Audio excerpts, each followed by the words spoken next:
여러분 안녕하십니까?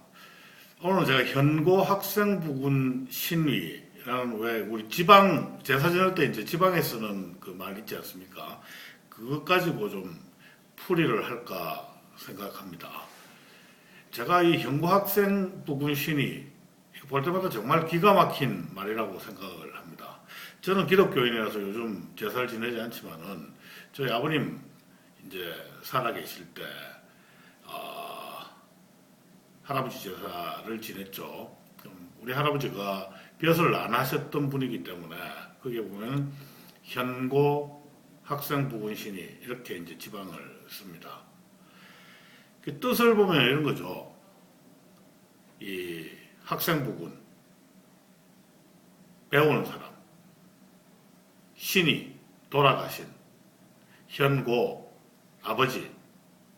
그래서 말을 갖다 이제 퍼즐을 갖다가 모아 보면은 평생 배우시다 돌아가신 우리 아버지 이런 뜻이 되는 거죠. 그 지방이 이제 그런 뜻을 가지고 있습니다.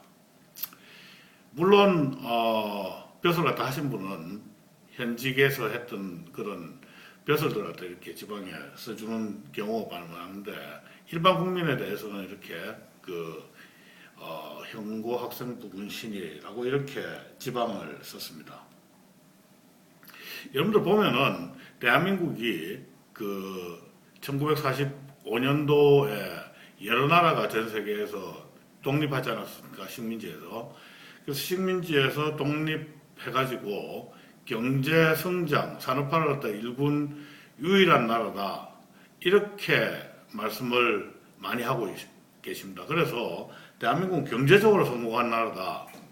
이렇게 생각을 하기가 쉬운데 저는 그보다 더 중요한 다른 요인이 저는 있다고 생각을 합니다.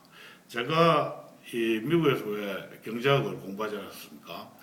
제가 유학을 할 때 많은 외국인 친구들이 저한테 이렇게 묻습니다. 아니, 너희 누나는 도대체 어떤 이 비결이 있길래 그렇게 빠르게 경제 성장을 했냐? 이렇게 저한테 묻습니다. 그럼 저는 대한민국 국민들이 머리가 좋고 근면하고 그래서 경제 성장을 했다. 이렇게 대답하지 않았었습니다. 사실은 대한민국 성장 이 비결에는 교육이 있었습니다. 대한민국이 정말 대단한 나라입니다.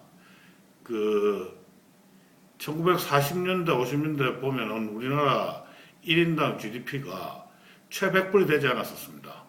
제일 처음에 대한민국 GDP를 1인당 GDP를 측정을 갖다 한 게 제가 알기로는 1956년인가 그런데요.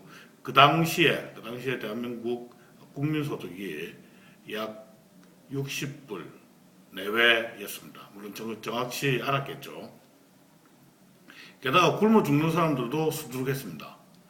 그런 나라가 전 세계 다른 나라가 전혀 하지 않은 엉뚱한 일을 했습니다. 그게 뭔가 하면 바로 학교 만들기였죠. 학교 만들기. 해방되고 나서 50년대, 60년대는 계속 학교를 만들어 왔습니다. 그 굶어 죽는 사람들 많고 그렇게 경제적으로 이 힘든 환경에서 보면은 그래도 내 자식들은 교육시켜야 되겠다. 또 우리 지방에서 학교는 꼭 하나 있어야 되겠다. 그러면서 학교라도 계속 만들어 왔습니다. 대단한 일이 벌어집니다. 그래서 1950년대 초만 하더라도 우리나라의 문맹률이 무려 80%였는데요. 이승만 대통령이 집권을 갖다 하는 집권 기간 동안 이 문맹률이 20%로 뚝 떨어집니다. 60년대 중반 정도만 되면은 전국 곳곳에 초등학교는 거의 다 있고요. 그리고 중고등학교까지 물론 조금 거리는 멀지만은 이렇게 학교가 다 세워집니다. 60년대 중반 이후가 되면은 문맹률이 10% 이하로 이렇게 떨어집니다. 전 세계에 이렇게 빠르게 문맹을 퇴치한 나라는 대한민국 하나밖에 없습니다. 여러분 잘 알다시피 글을 아는 국민과 글을 모르는 국민들의 생산력에는 굉장히 커다란 차이가 있습니다. 글을 모를 경우에는 어떻습니까? 모두 일일이 하나하나 사람들한테 가서 다 가르쳐 줘야지 어떤 기계를 작동할 줄 알고 일을 할 줄 알지 않습니까? 그런데 그걸 알게 되면 어떻습니까? 서류를 만들어서 다 보게 하면은 금방 그런 일하는 방법들을 배울 수 있지 않습니까? 그래서 생산력 면에서 엄청난 차이가 있었고 그게 대한민국 경제 성장을 이끌었다. 이게 제 이론의 요지 중에 하나입니다. 또 한 가지가 그를 아는 국민과 그를 모르는 국민이라는 사이에는 이 정치적인 의식도 굉장히 크다는 차이가 있습니다. 여러분도 그를 알면은 신문을 갖다 보지 않습니까? 신문은 뭐 각종 비판적인 그런 그 기사들이 있습니다. 그 읽으면은 자연스럽게 이 정치적 의식이 성장을 하게 되고요.